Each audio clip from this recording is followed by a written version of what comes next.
Boa noite, meus irmãos. Saúde da igreja, por graça do nosso Senhor Jesus Cristo.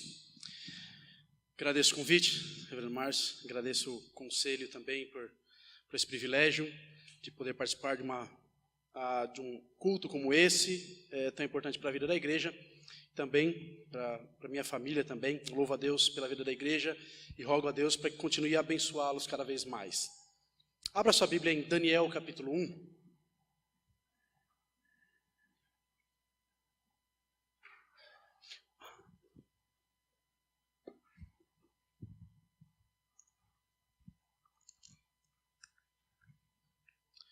Daniel capítulo 1.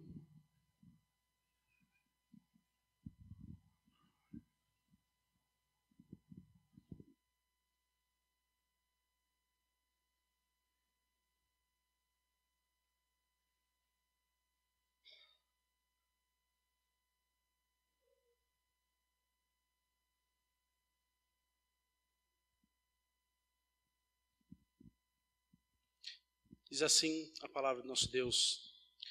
No ano terceiro do reinado de Joaquim, rei de Judá, veio Nabucodonosor, rei da Babilônia, a Jerusalém e a sitiou.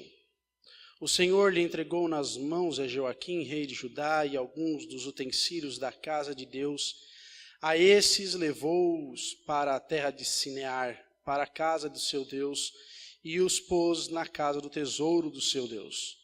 Disse o rei a Aspenaz, chefe dos seus eunucos, que trouxessem alguns dos filhos de Israel, tanto da linhagem real como dos nobres, jovens sem nenhum defeito, de boa aparência, instruídos em toda a sabedoria, doutos em ciência, versados no conhecimento, e que fossem competentes para assistirem no palácio do rei, e lhe ensinassem a cultura e a língua dos caldeus. Determinou-lhes o rei a ração diária das finas iguarias da mesa real e do vinho que ele bebia, e que assim fossem mantidos por 3 anos, ao cabo dos quais assistiriam diante do rei. Entre eles se achavam dos filhos de Judá, Daniel, Ananias, Misael e Azarias. O chefe dos eunucos lhe pôs outros nomes, a saber, a Daniel, o de Beltesazar, a Ananias, o de Sadraque, a Misael, o de Mesaque, e a Azarias, o de Abed-nego. Resolveu Daniel firmemente não contaminar-se com as finas iguarias do rei, nem com o vinho que ele bebia. Então pediu ao chefe dos eunucos que lhe permitisse não contaminar-se. Ora, Deus concedeu a Daniel misericórdia e compreensão da parte do chefe dos eunucos. Disse o chefe dos eunucos a Daniel: tenho medo de meu senhor, o rei, que determinou a vossa comida e a vossa bebida. Pois veria ele o vosso rosto mais abatido do que os dos outros jovens da vossa idade. Assim, poríeis em perigo a minha cabeça para com o rei. Então, disse Daniel ao cozinheiro-chefe, a quem o chefe dos eunucos havia encarregado de cuidar a Daniel, Ananias, Misael e Azarias: experimenta-te, peço-te, os teus servos 10 dias, e que se nos deem legumes a comer e água a beber. Então, se veja diante de ti a nossa aparência e a dos jovens que comem das finas iguarias do rei, e segundo vires, age com os teus servos. Ele atendeu e os experimentou 10 dias. No fim dos 10 dias, a sua aparência era melhor. Estavam eles mais robustos do que todos os jovens que comiam das finas iguarias do rei. Com isso, o cozinheiro-chefe tirou deles as finas iguarias e o vinho que deviam beber, e lhes dava legumes. Ora, a esses 4 jovens Deus deu o conhecimento e a inteligência em toda a cultura e sabedoria, mas a Daniel deu inteligência de todas as visões e sonhos. Vencido o tempo determinado pelo rei para que os trouxessem, o chefe dos eunucos, os trouxesse à presença de Nabucodonosor. Então o rei falou com eles, e entre todos não foram achados outros como Daniel, Ananias, Misael e Azarias. Por isso passaram a assistir diante do rei. toda a matéria de sabedoria e de inteligência, sobre que o rei lhes fazia perguntas, os achou 10 vezes mais doutos do que todos os magos e encantadores que havia em todo o seu reino. Daniel continuou até o 1º ano do rei Ciro. Amém. Vamos orar? Senhor Deus Santo, Deus poderoso, Deus majestoso, Deus que se revela a nós, Deus que nos dá a sua vontade e revela a nós o que o Senhor requer de nós, não somente quem Tu és, mas o que o Senhor quer que nós sejamos. Nós te rogamos nesse momento em que a Tua palavra foi lida, que possamos compreender essa passagem, que possamos ver a mensagem dela e que possamos sair daqui edificados por ela. Rogo-te, Senhor, que o Senhor use Teu servo para a honra e glória do Teu santo nome e que ele fale sendo usado por Ti e que a Tua glória seja o centro dessa pregação. Nós te louvamos, Senhor, te pedimos em nome de Jesus. Amém.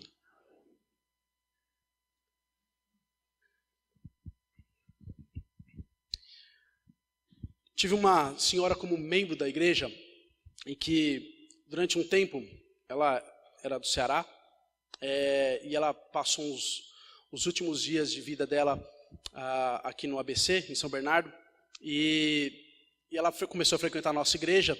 Enquanto eu expunha alguns textos da Bíblia nos estudos bíblicos, todo final de estudo bíblico, ela olhava para mim daquele jeitão nordestino dela, pastor, por isso que eu falo, ser crente não é fácil não. Todo término de estudo, ela falava, pastor, ser crente não é fácil não. E de fato, não é fácil. Não é fácil ser crente, principalmente se nós vivermos no mundo de descrentes. É um pouquinho mais fácil ser crente no meio de um monte de crente. Mas é mais difícil quando a gente convive com um monte de descrente. Deus não nos tirou do mundo, Deus nos deixou no mundo. Nós vivemos e convivemos, querendo ou não, com gente que crê no Evangelho, mas também com muita gente que não crê no Evangelho.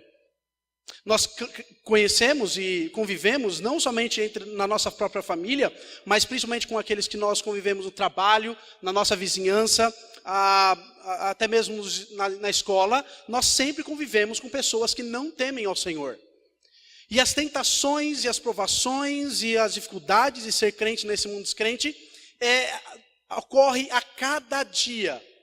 E não é muito difícil imaginar isso. Se já é difícil ser crente dentro de casa, onde muitas das vezes são crentes também, raros os casos que não, mas imagine então ser crente no mundo de descrentes. Eu creio que essa seja a mensagem do livro de Daniel. Não somente do capítulo 1, mas do livro todo. Como ser crente no mundo descrente.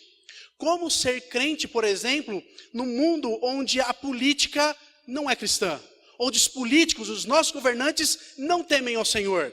Essa é a mensagem de Daniel. Para um período onde nós estamos vivendo hoje no Brasil, de corrupção, de tudo quanto é lado, um governo pior que o outro, leia o livro de Daniel. Você vai ver que a mensagem é exatamente essa. Se o governo está ruim, pode esperar que pode ser pior. Mas saiba que o Senhor continua reinando. E aí está a grande mensagem do livro de Daniel, não somente para os primeiros leitores, mas também para nós. Por mais difícil que seja, é possível ser crente no mundo descrente. Eu creio que tem três blocos aqui importantíssimos para a gente. Do versículo 1 até o versículo 7, nós vamos ver a ação de Nabucodonosor. O que Nabucodonosor fez. No versículo 8, bem especificamente no versículo 8, nós temos o que Daniel fez. Ele fez alguma coisa. Do versículo 9 até o versículo 21, nós vamos ver o que Deus fez. E eu vou mostrar isso também, duas coisas principais que Deus vai fazer na vida de Daniel. Mas para ficar mais fácil, eu creio que a gente poderia decorar três palavras. Três palavrinhas só, você pode aprender de cor. E não é Deus é amor. Eu sei que vocês já pensaram nisso. Não é Deus é amor. Não é aquela musiquinha, Deus é amor, não é? Acomodação, coração e aprovação. Fácil, não é? Acomodação, coração e aprovação. A primeira parte, que fala da ação de Nabucodonosor, versículo 1 até o versículo 7, nós temos essa ideia de acomodação. Por que acomodação? A Babilônia era um pouquinho diferente da maioria dos povos ao redor e que gostavam de colonizar, gostavam de tomar conta e gostavam de dominar. Por exemplo, se você pegar a Pérsia, Roma, Grécia, vocês vão ter um governo, uma imposição um pouquinho mais branda. Eles diziam mais ou menos assim: você pode continuar na sua terra, vocês podem ter a sua cultura, vocês podem ter a sua religião, vocês podem ficar na sua casa, desde que vocês paguem impostos. Eu até ajudo vocês a reconstruir o templo. Eu até ajudo vocês a reconstruírem a casa do governador. Eu ajudo vocês a reconstruir os muros. Mas desde que vocês sejam submissos a mim, se eu chamar vocês para a guerra, vocês vão. Se eu pedir imposto, vocês vão pagar. Desde que vocês sejam submissos, vocês podem fazer o que vocês quiserem na terra de vocês. A Babilônia era um pouquinho diferente. Eles gostavam de que todo mundo fosse o mundo inteiro fosse uma grande Babilônia. Que todo mundo fosse caldeu. E eles tinham uma estratégia para isso. É por isso que no versículo 1 até o versículo 2, eles invadem, Nabucodonosor vai até Judá, até Jerusalém, invade Jerusalém, sitia ela de uma maneira humilhante. Eles eram maldosos mesmo. Eles roubam os tesouros da casa do Senhor, levam para Sinear, lá na casa do seu Deus, e nós vamos ter a história lá da escritura na parede, a mão de Deus escrevendo Mene, Mene, Tekel, Parsim, falando um pouquinho disso daí. No versículo 3, o rei chama Aspenaz e pede para separar alguns jovens, para transformá-los em pequenos caldeus. Para isso, o que ele faz? Chama não qualquer jovens para morar no palácio. Olha só as características deles. Versículo 3, disse o rei a Aspenaz, chefe dos seus eunucos, que trouxessem algum dos filhos de Israel, tanto da linhagem real como dos nobres, jovens sem nenhum defeito, de boa aparência, instruídos de toda a sabedoria, doutos em ciência, versados no conhecimento, e que fossem competentes para assistirem no palácio do rei e lhe ensinassem a cultura e a língua dos caldeus. Muito bem, essas são as características. Eles precisavam ser da linhagem nobre, olha só, precisavam ser... não podiam ser membros do povo comum, tinham que ser nobres. Ou nobres dos grandes homens da região, ou tinham que ser da linhagem real. Então, tinham que ser ricos, tinham que ser da classe alta, tinham que ser líderes, tinham que ser bonitos, tinham que ser inteligentes, tinham que ser preparados e estudados, não podia ser qualquer um. Eram aqueles jovens lá que passavam no primeiro lugar no Enem, sabe? Aqueles jovens, o primeiro lugar do Enem de Israel, eles eram aqueles homens. Passavam na Faculdade Federal de Israel, eram esses jovens. Chama eles, tinha que ser bonitos. De uma certa forma, é aqueles rapazinhos que quando passavam as meninas, uau!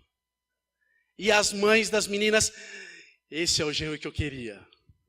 Rico, bonito, inteligente, o que mais que eu quero, né? É isso que eu quero. Eram esses jovens. Que eles fossem assistir no palácio do rei, porque assim, se Nabucodonosor conseguisse convencer esses jovens de se transformar em caldeus, é claro que era muito mais fácil de convencer o resto do povo. Essa era a estratégia de Nabucodonosor. E então Nabucodonosor chama Aspenaz e fala: ensinem duas coisas para eles: a cultura e a língua. A cultura, é claro que era para ensinar a cultura, para eles precisavam aprender de fato quem era a Babilônia. Só que aprender cultura, a gente tem que lembrar que nenhuma cultura ela está de acordo com a palavra de Deus. Toda cultura ela está longe da palavra de Deus. A nossa cultura brasileira não está isenta de pecado. Toda cultura tem pecado. Toda cultura. E a cultura da Babilônia também não era diferente. Só que tinha uma coisinha a mais. A gente tem que lembrar que naquela época a cultura era misturada com religião muito mais do que hoje em dia.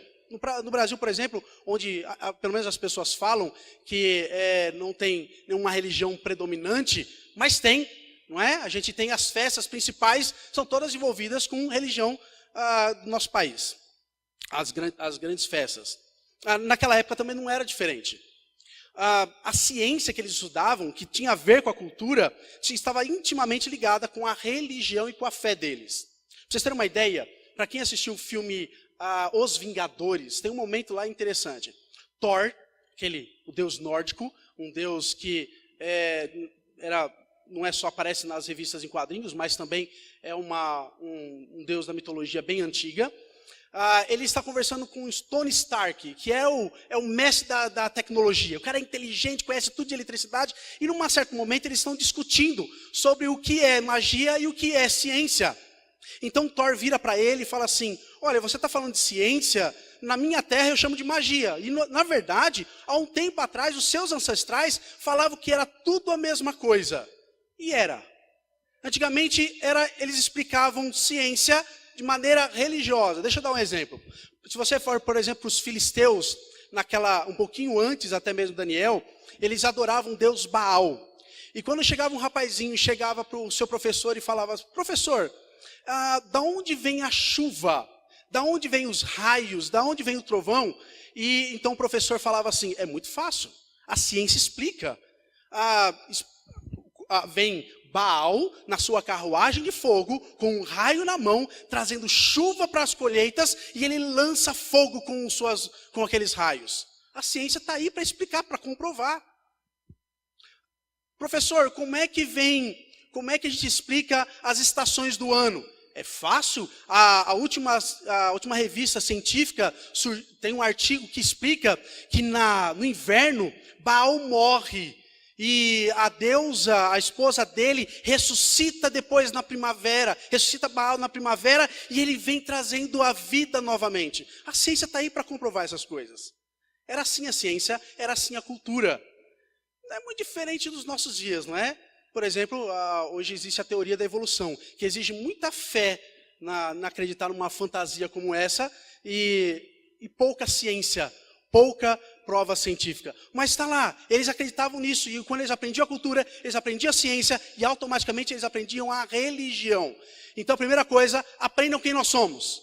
Segunda coisa, aprenda a nossa língua. E eles precisavam, de fato, falar como os babilônicos. Eles precisavam falar como os caldeus.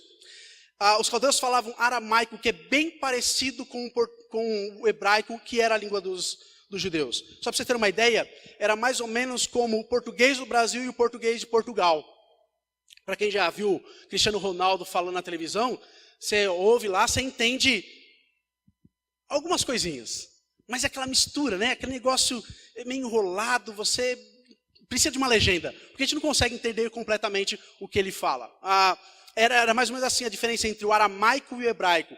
Vem a mesma origem, até os desenhos das letras são iguais, mas são duas línguas bem diferentes.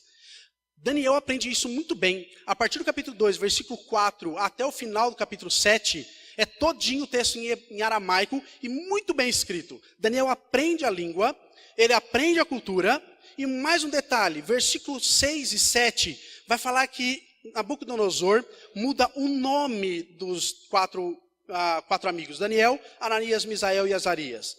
Daniel, só para vocês terem uma ideia, Daniel significa Deus é meu juiz.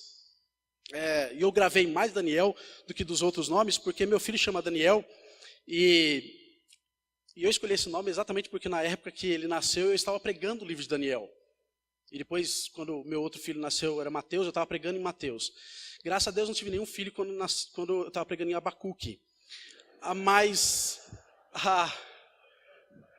é verdade, eu estava pregando em Daniel e estava pregando em Mateus quando meus dois filhos nasceram. Daniel significa Deus é meu juiz.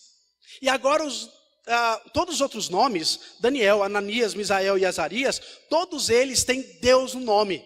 Por exemplo, 90% dos nomes da Bíblia que você encontrar terminando com El, vem de Elohim, que significa Deus. 90% dos nomes que vocês verem na Bíblia terminando com Ias, que nem Azarias e Ananias, vem de Iavé, que é o nome do Senhor. Então, são esses dois nomes. De repente, chega Nabucodonosor e muda o nome. A partir de agora, você não vai chamar mais Deus é meu juiz. Vou mudar seu nome. Agora eu vou adorar o meu Deus, o Deus da minha região, do meu povo. Por exemplo, Abed-nego significa servo de Nego, que Nego era uma entidade divina lá da Babilônia. Você imagina só você ter que mudar de nome para um nome de um outro Deus? A partir de hoje você vai ser chamado de servo do preto velho. Imagina. Não é muito agradável, não é? Eu não sou macumbeiro, não sou dessas religiões, eu não creio nessas coisas, mas a partir de hoje, o meu nome vai ter o nome de uma entidade religiosa, sei lá do quê. Algumas vezes eu converso com algumas mulheres que chamam Maria Aparecida, e elas detestam Aparecida, porque lembra da Aparecida, porque lembra da Santa, e é mais ou menos isso que acontece aqui. Eles mudam o nome para poder se transformar, para ter o nome dos deuses daquela região. Olha só que interessante. Esqueçam a sua cultura, esqueçam a sua língua, esqueçam o seu nome. É isso que Nabucodonosor está fazendo. Se transformem em pequenos caldeus. A partir de agora, se sintam em casa. Agora, é verdade também que, numa dessa, qualquer um ficaria com raiva. Eu estou sendo forçado a fazer essas coisas. Eu não queria estar aqui, estou numa terra que não é minha, e de repente eu tenho que aprender uma língua que não é minha, tenho que esquecer a minha cultura, tenho que mudar o meu nome. Eu não quero isso. Mas Nabucodonosor não é tão mal assim. Ele é bonzinho. Olha só o que ele faz. Versículo 5. Determinou-lhes o rei a ração diária das finas iguarias da mesa real e do vinho que ele bebia, e assim foram se mantidos por 3 anos. Eu vou mudar a vida de vocês, vou mudar o nome, a cultura, a língua, vou mudar muita coisa de vocês, só que olha só como eu sou bonzinho. Eu vou dar a melhor comida para vocês. Toda a comida, a melhor comida que tem na região, era servido na mesa real. Ele não estava comendo numa lanchonete 24 horas, não. Ele não está comendo num fast food. Ele não está comendo uma comida que em 2, 3 horas está já começando a estragar. Ele está comendo a melhor comida da região. Os melhores chefes estavam lá no palácio. Eles estavam comendo do melhor, do bom e do melhor. É como se Nabucodonosor falasse: sintam-se em casa. Sintam-se à vontade. Eu estou mudando a vida de vocês, mas sintam-se à vontade. Nabucodonosor é esperto. Ele não quer ter essa cara de mal, ele quer ter a cara de bonzinho, mesmo ele sendo mal. A intenção de Nabucodonosor, de novo, é que eles se sentissem acomodados naquela região. É curioso que Nabucodonosor faça isso, porque a Babilônia sempre foi conhecida como sedutora.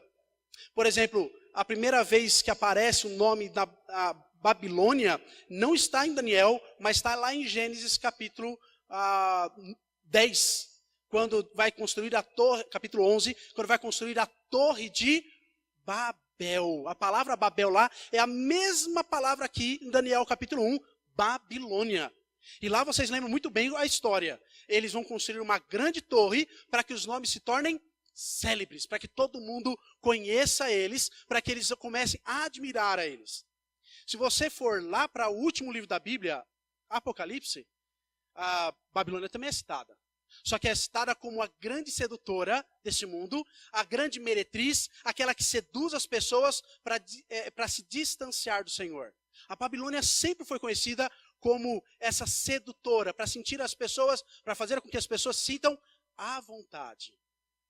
Meus irmãos, o que Nabucodonosor tentou fazer aqui foi nada mais, nada menos do que uma tentativa de fazer com que eles se esquecessem do seu Deus, da sua terra, da sua fé, de quem eles de fato eram.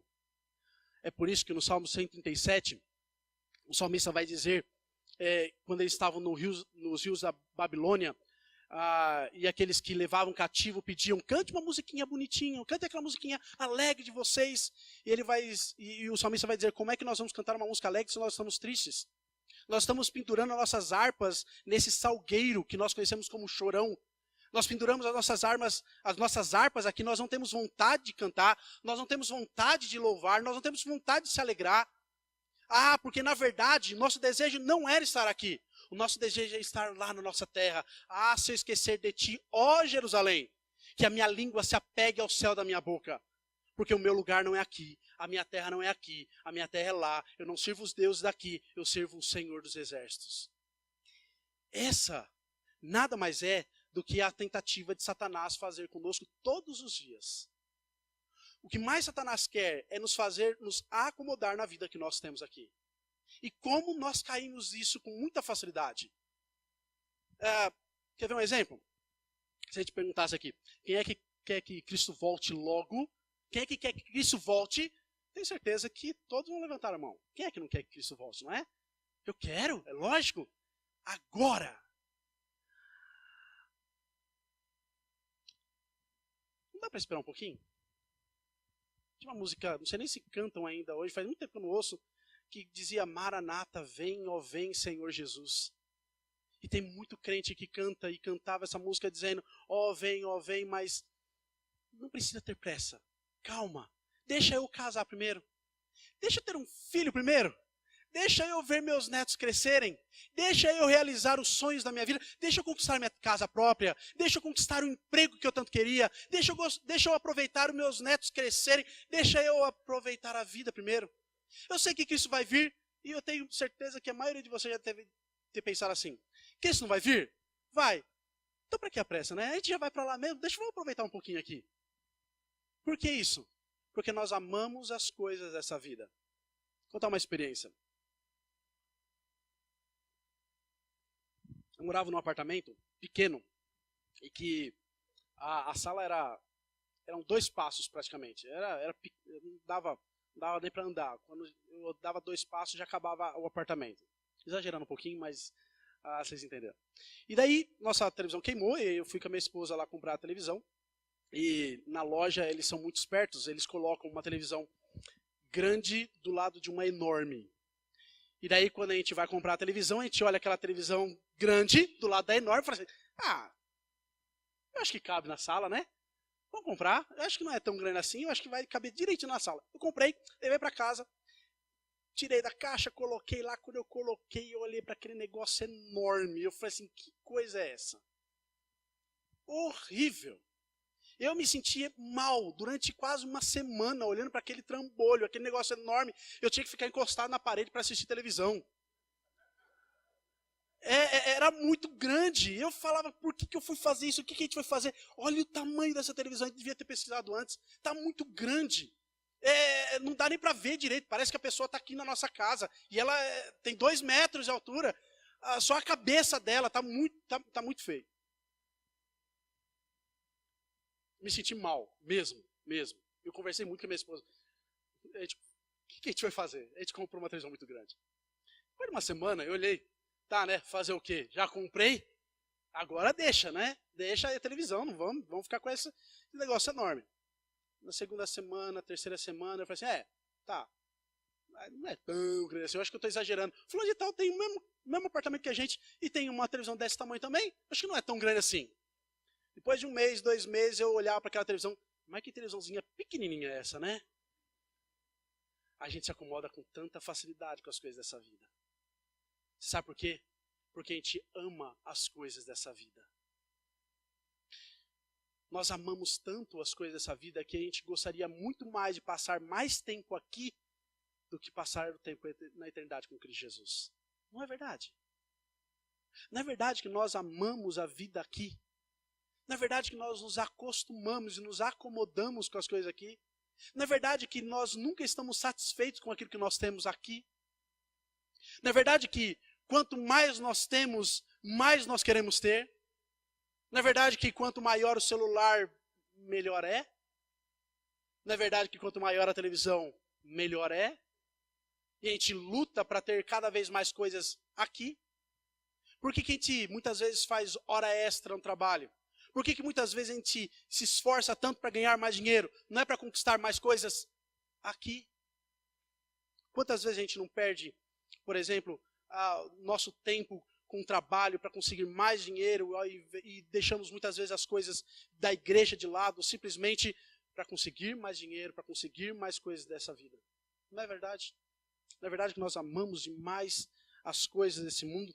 Nós temos que tomar muito cuidado, meus irmãos, porque João vai dizer: não ameis o mundo, nem as coisas que há no mundo. São poucos aqueles que têm coragem de dizer aquilo que Paulo disse: estar com Cristo é infinitamente melhor. Como eu gostaria de estar com o Senhor, mas Ele não quer que eu vá agora. Então, se Ele quer que eu fique aqui, eu já não sei mais o que eu quero. Porque estar lá é bom, mas estar aqui é o desejo dEle. Eu não sei mais o que eu desejo. Quantos de nós teríamos coragem de dizer: eu gostaria de estar com Cristo hoje? Primeira parte, acomodação. Segunda parte, coração. Fala de Daniel, que ele resolve firmemente não contaminar-se com as finas iguarias do rei, e nem do vinho que ele bebia. Então, o que acontece com Daniel e com seus amigos é que eles recusam a comida do rei, a melhor comida da região, com os melhores chefes de cozinha. O Masterchef ficava pequeno perto disso daqui. As melhores comidas eles recusam. A bebida do rei eles recusam. E a pergunta é, por que contaminar-se com essa comida? Qual é o motivo dessa contaminação? Há 3 possibilidades. A primeira delas é que aqui eram carnes proibidas pela lei. Havia carne, por exemplo, carne de porco, e eles não podiam comer carne de porco porque a lei proibia. O problema é que o texto não fala nada de carne de porco. Fala das finas iguarias do rei. E nas finas iguarias do rei não tinha só carne. Tinha pão, tinha outros alimentos. E também a Bíblia não proibia, a lei não proibia tomar vinho, a bebida do rei. E ele recusa também o vinho. Então, não é uma possibilidade. A segunda possibilidade é que essa comida era oferecida aos ídolos antes de chegar na mesa do rei. Também tem um problema com isso, porque afinal de contas, eles vão comer legumes, e os legumes também eram oferecidos aos ídolos. Toda a plantação era oferecida aos deuses. Não era só a comida do rei, mas tudo era oferecido. E se o problema era os ídolos, por que eles recusam a comida, mas não recusam o nome que tinha o nome dos deuses? Creio que não seja essa a opção. Eu creio que tem uma outra opção que encaixe melhor aqui. Que a maioria das nossas versões não aparece uma palavrinha que eu achei extremamente importante. Se alguém tem algumas outras versões aí, provavelmente vai ver essa palavrinha. No hebraico original, tá assim, resolveu Daniel firmemente em seu coração não contaminar-se com as finas iguarias do rei. A questão era não a comida em si, não a bebida em si, mas a questão era algo que estava no coração. Em outras palavras, Daniel sabia que o que contaminava não era aquilo que entrava na boca, mas aquilo que brotava do coração. É verdade que Jesus Cristo vai falar isso, mas Jesus Cristo está falando isso tirado do Antigo Testamento. Não era nenhuma novidade. Os próprios fariseus e escribas sabiam muito bem disso. Que haviam a lei dos animais impuros, haviam a lei sobre animais sacrificados a ídolos, a comida oferecida a ídolos, que eles não podiam comer, só que esse não era o maior problema. O problema estava no coração. E meus irmãos, tomem cuidado. Talvez você já tenha ouvido muito dessas coisas. Por exemplo, às vezes a gente está com alguns problemas particulares e a gente chega para um amigo muito próximo da gente, a gente fala, olha, eu gostaria de um conselho seu, eu não sei o que eu faço, eu vou para a direita, eu vou para a esquerda, e daí vem ele com toda aquela sabedoria, com toda aquela experiência dele e fala, siga o seu coração. Não siga o seu coração. Sabe por quê? Seu coração é corrupto, enganoso. Não siga o seu coração. Ele vai te fazer pecar, ele vai te levar para longe de Deus, ele vai fazer aquilo que a palavra de Deus condena. Não siga o seu coração. Mesmo que seu coração esteja em paz. Sabe aquele negócio? Eu vou fazer isso daqui, mas meu coração está em paz. Não se engane. Seu coração está te enganando. Não siga o seu próprio coração. O coração do homem é enganoso e desesperadamente corrupto. É por isso que a Bíblia vai falar, cuidado com o coração, cuidado com aquilo que brota dentro dele. Se tem alguma coisa que você deve privar, que você deve guardar, é do seu coração. Se tem alguma coisa que você precisa transformar, é o seu coração. É por isso que os profetas vão falar que o Espírito Santo transforma o coração de pedra em coração de carne. É por isso que o salmista vai falar, guarda a tua palavra no meu coração para não pecar contra ti. Se tem alguma coisa que nós precisamos transformar e se encher, é o nosso coração. Porque é de lá que surgem os maus desígnios. Porque é de lá que surgem os maus desejos. Tiago vai falar assim, que não diga que você é tentado por Deus, porque Deus não é tentado pelo mal, Deus jamais ninguém tenta. Cada um é tentado pela sua própria cobiça. Sabe de onde vem as maiores tentações nossas? Não vem de Satanás, não. Satanás não coloca a tentação no seu coração. As maiores tentações surgem do nosso coração. Cuidado com ele. Tome muito cuidado com o que você faz. É por isso, meus irmãos, que nós devemos ser guiados não por aquilo que nós sentimos, por aquilo que nós achamos, mas sermos guiados pela palavra de Deus. E é curioso como nós somos enganados pelo nosso coração com muita facilidade. Ezequiel, uma certa vez, ele estava pregando, e estava cheio de gente lá, principalmente os anciões, ouvindo Ezequiel, e estava todo mundo concordando. Eu imagino gente chorando. Nossa, como Ezequiel prega bem. Está todo mundo confirmando e acenando com a cabeça. É isso mesmo, Ezequiel, você está certíssimo. Ezequiel voltando para casa todo feliz, porque está todo empolgado, porque viu a reação do povo. E então Deus fala, volta lá, está tudo errado. É verdade que eles não têm deuses na sua casa, mas no coração deles está repleto de ídolos. Meus irmãos, nós temos que tomar muito cuidado, porque muitas vezes nós não paramos para pensar, mas todos nós temos nossos ídolos particulares. Todos nós temos um ídolo que nós criamos em nosso coração. A gente pode não ter uma estátua lá na nossa casa, mas no nosso coração nós sempre levantamos. É por isso que João Calvino vai dizer que nosso coração é uma verdadeira fábrica de ídolos, porque nós criamos ídolos do nada. Por exemplo, um ídolo muito comum dos nossos dias, e que eu sei que isso vai doer no coração de muita gente, é time de futebol.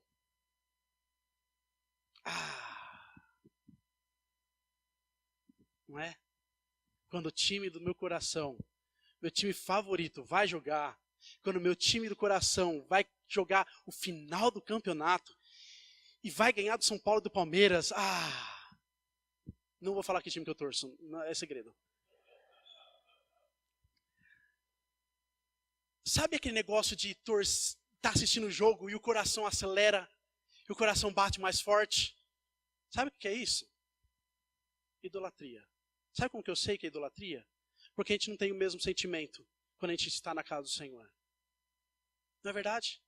Ou seu coração acelera quando está chegando o momento de ir para a igreja? Seu coração bate mais forte quando está no momento de ouvir a palavra de Deus? Seu coração se acelera de fato? Tem um professor meu que fala, tudo aquilo que faz seu coração pulsar mais forte, bater mais forte, tome cuidado que ele está apontando para o seu ídolo particular. Eu estou falando de time de futebol, e isso geralmente, nem sempre, mas geralmente afeta mais os homens. Mas tem outras coisas também. Por exemplo, a mulher chega no shopping e olha aquela bolsa, está na promoção. O coração não bate mais forte, não acelera, fala assim, é hoje. Aquele sapato que eu tanto queria, está com 50%, é mega promoção. Quando eu chego num lugar e aquele rapazinho, aquela mocinha que eu tanto gosto, ela está olhando para mim. Meu coração acelera. Quando eu estou prestes a ganhar uma promoção, eu fico ansioso, eu perco o sono, meu coração bate mais forte. O que é que faz o seu coração bater mais forte? Para pensar um pouquinho. Ou então, deixa eu dar uma outra dica para identificar o ídolo do seu coração. O que é que você acorda pensando em e você vai dormir pensando em? Quer uma outra? O que é que você não consegue ficar sem? O que é que você não consegue ficar sem? Isso é seu ídolo. Você sabe por quê? Porque a nossa satisfação, o nosso coração deve bater mais forte para o Senhor. O nosso desejo maior deve ser para o Senhor. É dizer aquilo que o salmista vai dizer, o Senhor é meu bem maior. Outro bem não possuo, o Senhor é o arrimo da minha sorte, a minha herança. Eu tenho meu prazer estar no Senhor, na sua lei de meditar de dia e de noite. Eu amo a tua lei, eu amo a tua palavra, eu amo estar na tua casa. Eu prefiro estar à porta da casa do meu Deus do que estar em qualquer outro lugar. Você consegue dizer isso? Mesmo. Como eu amo estar na casa do Senhor, cultuando ao Senhor, adorando meu Deus. Você consegue dizer isso? Qual é o dia mais importante da sua vida? Qual é o dia mais importante da sua vida? O dia da sua conversão? O dia da sua profissão de fé? O dia em que você foi ordenado para servir ao Senhor? Ou as coisas dessa vida? E preste atenção, meus irmãos, muitas vezes, algumas coisas nem são pecado, mas elas podem se tornar pecado quando elas substituem o lugar que pertence a Deus. Deus deve ser o centro da sua vida, e só Ele. Só Ele.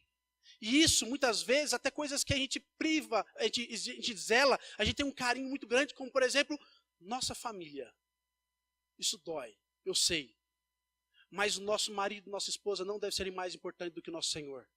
Os nossos pais não devem ser mais importantes do que o nosso Senhor. Os nossos filhos não devem ser mais importantes do que o nosso Senhor. E muitas vezes as educações erradas surgem porque nós amamos tanto os nossos filhos que colocamos eles em primeiro lugar na nossa vida. Colocamos ele no pedestal.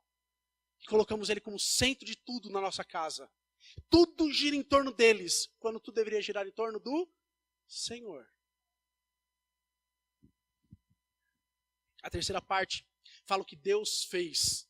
Versículo 9 até o versículo 21. A primeira vez que nós vamos encontrar isso está lá no versículo 9. Ora, Deus concedeu a Daniel misericórdia. E depois, no versículo 17, vai dizer: ora, a esses 4 jovens, Deus deu conhecimento, inteligência e toda a cultura. Deus faz 2 coisas aqui nesse texto. A primeira delas é conceder misericórdia e compreensão da parte do chefe dos eunucos. O que acontece aqui é que Daniel percebe a tentativa de Nabucodonosor de querer que eles se acomodassem lá. Então ele diz: não, eu não vou me acomodar aqui. Eu tenho que lembrar que a minha terra não é aqui, meu Deus não é esses deuses daqui, o meu nome não é esse, minha terra é lá em Jerusalém, eu sirvo ao Senhor dos Exércitos, eu não vou me acomodar aqui. E a única coisa que agrada o meu coração é essa comida. Então eu vou dizer não para essa comida. Ele resolve dizer não para aquilo. E então ele chega para o chefe dos eunucos, chega para o cozinheiro e fala: eu gostaria de não comer essas coisas, me dá a pior coisa que você tem para comer, chuchu. Chuchu é uma delícia, né? Tem gosto de água, bagaço e casca.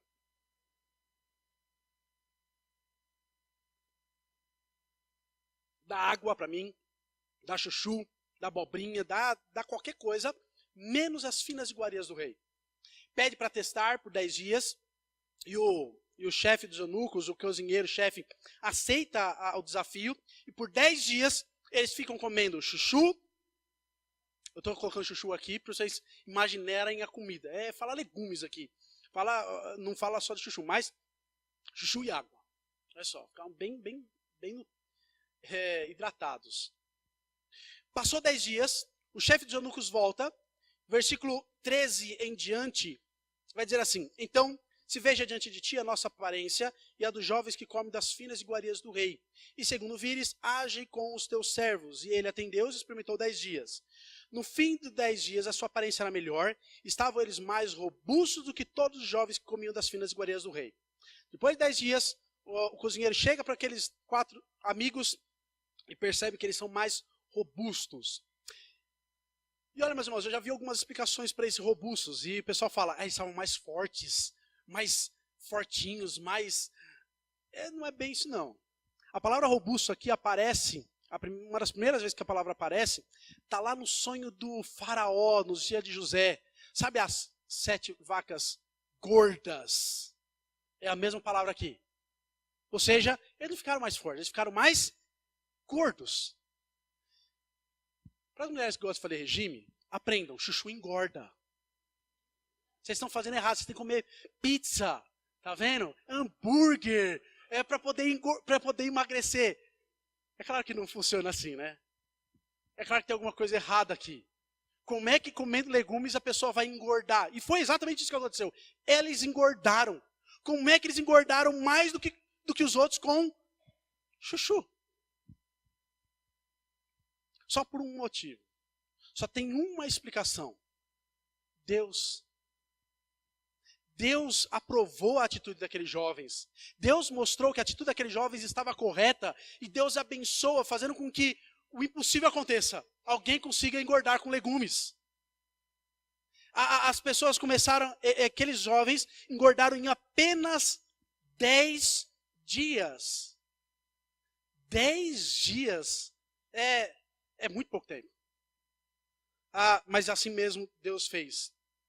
Isso mostra, meus irmãos, que embora Deus esteja agindo aqui no meio de Israel de maneira um pouco mais ampla, como nação, e o capítulo 2, por exemplo, ele vai falar que é Deus quem governa não somente os reis, mas Deus governa todos os reinos. É Deus quem tira os reis, é Deus quem coloca os reis, é Deus quem dá sabedoria, é Deus quem faz todas as coisas. Apesar de Deus dirigir a história, a macro história, Deus também dirige as nossas vidas particularmente. Deus não está cuidando apenas das nações. Deus está cuidando das nossas vidas. Deus não é um Deus ausente. Deus é um Deus presente que nos abençoa quando nós formos fiéis a Ele. Acredite nisso. O versículo 17 até o versículo 20 fala que Deus deu outra coisa, não somente misericórdia e compreensão da parte dos chefes de eunucos, atendendo uma oração de Salomão realizada muitos anos antes. O Salomão fala exatamente isso: Senhor, quando o teu povo estiver distante, faça com que eles sejam misericordiosos com o nosso próprio povo. Deus atendeu esse pedido de Salomão, atendeu o pedido de Daniel, e no versículo 17 até o versículo 20 fala que Deus concedeu conhecimento, inteligência e em toda a cultura e sabedoria. O ponto principal 17 a 20 é que Deus deu sabedoria àqueles 4 jovens. E é interessante porque no capítulo 2 nós vamos ter o grande embate, a grande disputa entre a sabedoria do mundo e a sabedoria vinda de Deus. Para vocês saberem a resposta, a sabedoria de Deus vence. No restante do livro de Daniel, o tema sabedoria é muito forte, mostrando que a sabedoria vem sempre de Deus. Nunca vem de experiências, nunca vem com a idade, a experiência vem do Senhor. Chico Anísio, alguns dias antes dele falecer, ele deu uma entrevista numa televisão, no programa, e ele falou que a única coisa que a vida deu para ele foi sabedoria. O que é mais curioso é que naquela mesma entrevista ele falou tanta bobagem. Ou seja, se era a única coisa que ele tinha e ele não tinha, então a vida não deu nada. E realmente é isso mesmo. Sabe o que a vida dá pra gente? Nada. A vida não traz mais sabedoria pra gente. A idade não torna a gente mais sábio. Não se enganem. Jó era um homem extremamente sábio, era um homem maduro, era um dos homens mais velhos daqueles 3 amigos. E num certo momento ele vai dizer: por um acaso está com os idosos a sabedoria, ou por acaso a sabedoria está com aqueles de longa vida, aqueles que já viveram muito tempo? Ele vai falar: não, a sabedoria está com o Senhor. Ou então podemos pegar, por exemplo, Salomão, o homem mais sábio que já existiu. E quando a gente olha os seus escritos, sabe o que ele vai dizer? Filho meu, você quer ter sabedoria? Teme ao Senhor. A sabedoria, a chave para ser sábio está no Senhor, em nada mais. Não é com experiência de vida, não é com a idade que a gente adquire sabedoria, mas é quanto mais nós tememos ao Senhor, mais sábio nós somos. Entendam muito bem isso. Daniel e seus amigos tinham por volta de 16, 17, 18 a 19 anos no máximo. E ele estava competindo com os homens já de muita experiência, já de longa data, idosos já, e mesmo assim, ninguém foi tão sábio quanto eles. Jovens de 17 a 19 anos se mostraram mais sábios do que os mais velhos daquela época. E daí algumas pessoas poderiam afirmar: não, você não entendeu. Quando a Bíblia fala de sabedoria, ele está falando de sabedoria da Bíblia. É de conhecer a Bíblia cada vez mais. Eu duvido que Nabucodonosor tenha brincado de gincana bíblica lá. Vamos lá, vamos ver quem sabe qual é o maior versículo da Bíblia? E Daniel: eu sei. Não era assim. A sabedoria que foi experimentada aqui era do tipo: o reino tal está me oferecendo isso e o reino tal está me oferecendo aquilo. Qual que eu devo aceitar e por quê? E vem Daniel e fala: esse daqui por causa disso. Sabedoria para a vida.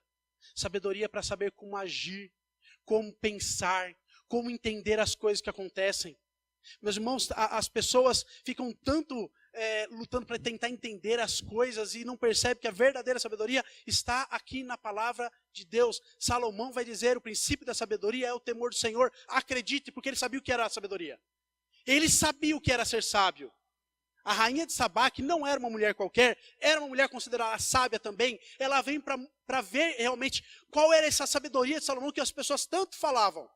Pessoas de todos os reinos iam lá consultar a sabedoria de Salomão. E o que é curioso, que Reis vai falar, é que ela vai observar acerca do Senhor demonstrar na sabedoria de Salomão. O que chamava atenção na vida de Salomão não era nem tanta sabedoria, mas como o Senhor dava sabedoria a Salomão. Acreditem, meus irmãos, não é com idade. Sabedoria significa sabedoria significa saber como ver as coisas, como falar, como pensar, como agir, como planejar, e tudo isso nós encontramos na palavra de Deus. Basta você, para quem gosta de filosofia, que a ideia é exatamente essa, né? Você ser amigo do saber, amigo da sabedoria, ter amizade com a sabedoria. As grandes perguntas que a filosofia e os pensadores fazem é: quem nós somos, de onde nós viemos, por que estamos aqui, para onde nós vamos? Essas são as grandes perguntas que as pessoas se levantam, não é? De onde nós viemos? De Deus. Para onde nós vamos? Para Deus. Por que estamos aqui? Para Deus. Quem nós somos? Criaturas de Deus. A Bíblia tem todas as respostas e as pessoas ficam se debatendo. Você vai ler os grandes filósofos 50 páginas, 500 páginas para falar, olha, na verdade eu não sei de nada. Ou como disse um filósofo, todo o meu conhecimento serve para dizer que eu nada sei. Leia a Bíblia, você vai saber do que você precisa saber. A Bíblia vai te ajudar a entender por que o mundo é do jeito que é. A Bíblia vai te ajudar a saber como agir em cada uma das situações que você vai enfrentar. A Bíblia vai te ensinar a viver dentro da sua casa, no seu serviço, na sua escola, com os seus amigos, com os seus vizinhos. A Bíblia vai ensinar a interpretar como que os nossos próprios sentimentos, os nossos próprios pensamentos, o que falar, como falar, por que falar, quando falar. Leia a Bíblia. Uma palavrinha aqui aos jovens. Não esperem ser sábios só quando vocês ficarem velhos. Acreditem, vocês já podem ser mais sábios do que muita gente idosa. Basta ler a Bíblia, conhecê-la e temer ao Senhor. Colocar o Senhor como centro da sua vida. Aos mais idosos, aqueles que já viveram bastante coisa, bastante experiência, deixa eu dizer uma coisa para vocês. Não é porque vocês viveram bastante e tiveram várias experiências que vocês são sábios. Se vocês não têm intimidade com essa palavra, com esse livro, se vocês não aprenderam até hoje temer ao Senhor, vocês não têm sabedoria nenhuma. Vocês podem ter experiências, mas não significa que vocês sejam sábios. Vocês podem ter idade, mas não significa que vocês tenham sabedoria. É só quando nos aproximamos da palavra de Deus. É só quando nós nos aproximamos do próprio Deus e tememos a Ele, nós podemos dizer que nós temos um coração sábio. É por isso que o salmista e Salomão vai falar isso nos seus livros, rogando ao Senhor nos ensine a ter um coração sábio. Moisés vai dizer, ensina a contar os nossos dias para que alcancemos um coração sábio. Tiago vai dizer, se alguém necessita de sabedoria, peça para o amigo do lado, para o vizinho, para os livros. Vai lá consultar os livros na biblioteca. Não, se alguém necessita de sabedoria, peça a Deus. Que Ele realmente vai te dar a verdadeira sabedoria para entender qualquer coisa nessa vida. E saber agir em qualquer situação. Meus irmãos, nós somos crentes no mundo de descrentes. E nós sabemos de algumas coisas. Primeiro, é que nós vivemos num mundo sedutor, numa grande Babilônia, que está tentando nos afastar de Deus e nos fazer esquecer quem nós somos, de onde nós viemos e para onde nós vamos. A nossa casa não é aqui. Nós somos peregrinos e forasteiros em terra estranha. Nosso lar é celestial. A nossa casa está lá. Tome cuidado com as seduções desse mundo, dessa grande Babilônia que nós vivemos. Nós vivemos no mundo de descrentes. Cuidado, meus irmãos, para que seu coração não se apegue demais às coisas dessa vida.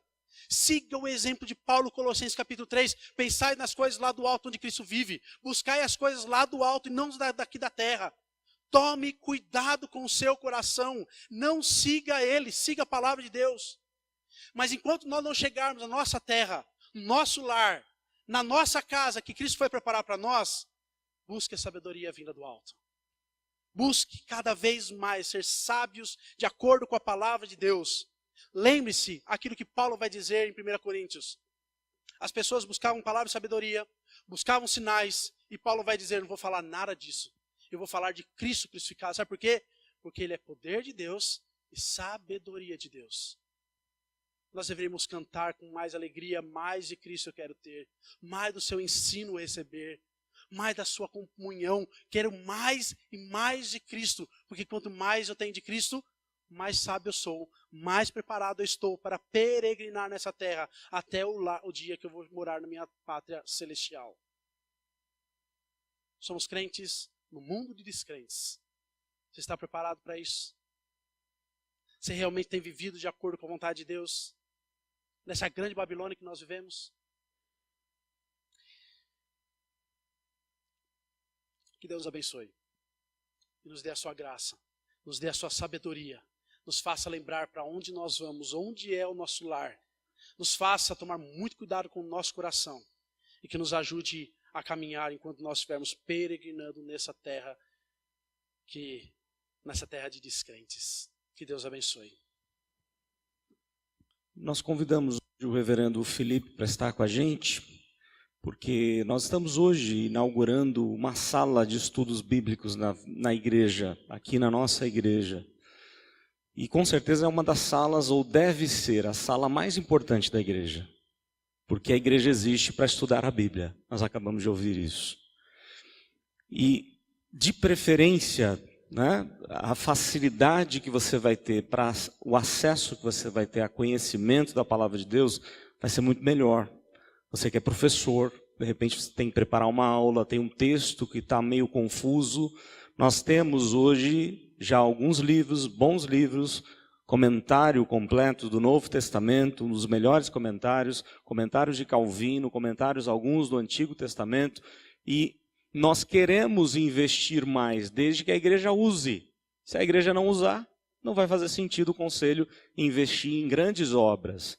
Você não pode levar o livro para casa, né? São obras de referência, você vai vir estudar, a gente pode agendar a sua ida até a sala, tá? Para que você tenha mais conhecimento da palavra de Deus. É esse o nosso objetivo, e eu tenho certeza de que Deus vai abençoar ainda mais a nossa vida como igreja, quando a gente estuda de maneira séria, conhecendo a cultura, a história, conhecendo essa palavra que é tão rica, tão bela e que transforma a nossa vida. E para isso, né, nós escolhemos colocar o nome da sala, o nome do presbítero Gerson, por dois motivos, né? O Gerson era alguém muito zeloso para com a palavra de Deus. Ele era um dos presbíteros que mais gostava de ensinar a palavra no discipulado. Chegava alguém novo, uma família nova na igreja, ele já fazia o discipulado dessa família. Isso é muito legal, o quanto, né, ele zelava pelas escrituras sagradas. E também por ele não ter tido tempo de ser honrado, como a Bíblia diz, honrarei aqueles que me honram, né, e desprezarei os que me desprezam. E ele não teve tempo de ser honrado como presbítero emérito, na época o presbítero mais antigo, na época 34 anos de presbiterato aqui na vida dessa igreja, abençoando essa igreja. Por isso nós queremos convidar a família para que venha à frente. Quero convidar então a Itamar, o Maurício com a família, o Rogério também com a Andréia, para que venha à frente. Primeiro quero mostrar aqui a placa que nós vamos colocar hoje ainda na parede da sala, lá onde é a sala do conselho, por enquanto ainda a sala do conselho também, mas vai ser sala de estudos bíblicos, presbítero Gerson Oliveira Camargo, ele não tinha o D. Oliveira, né? Gerson Oliveira Camargo, como reconhecimento pelos seus 34 anos de serviço prestados à Igreja do Senhor Jesus, no ofício de presbítero regente, ordenado em 8 de fevereiro de 1981. Então nós convidamos a família, tem aí irmãos, né, que vieram também para prestigiar esse momento. É momento de gratidão a Deus, né? Por aquilo que Ele representou para a nossa vida. Nós não estamos cultuando o presbítero Gerson, nosso culto é ao Senhor, como reconhecimento da obra que Deus fez nele e através dele, e nós seguimos exemplos daqueles que nos deixaram bons exemplos. Eu vou convidar o presbítero Paulo para que viesse entregar a placa ao filho mais velho, ao Maurício, uma placa de homenagem, quiser abrir.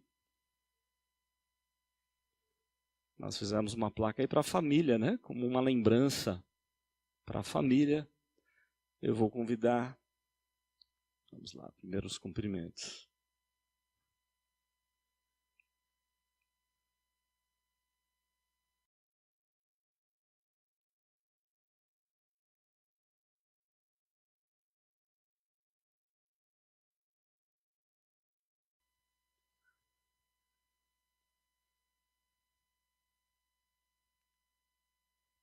Quero convidar o presbítero Carlão para dar a placa ao filho mais novo, ao Rogério. Estou chamando os presbíteros eméritos, né, os mais experientes aí entre nós, os decanos.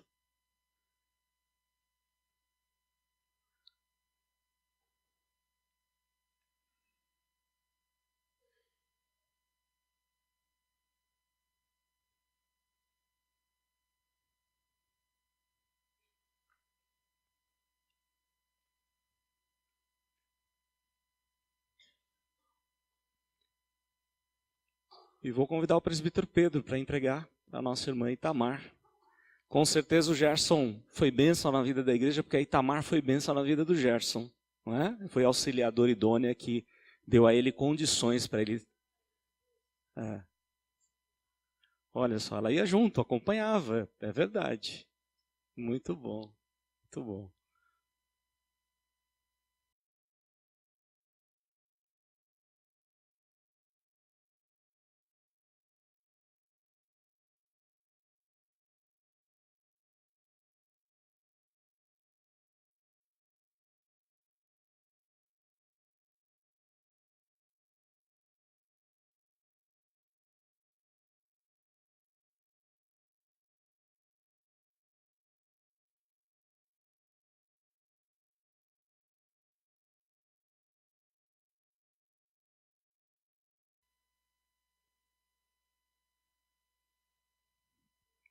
Muito bem.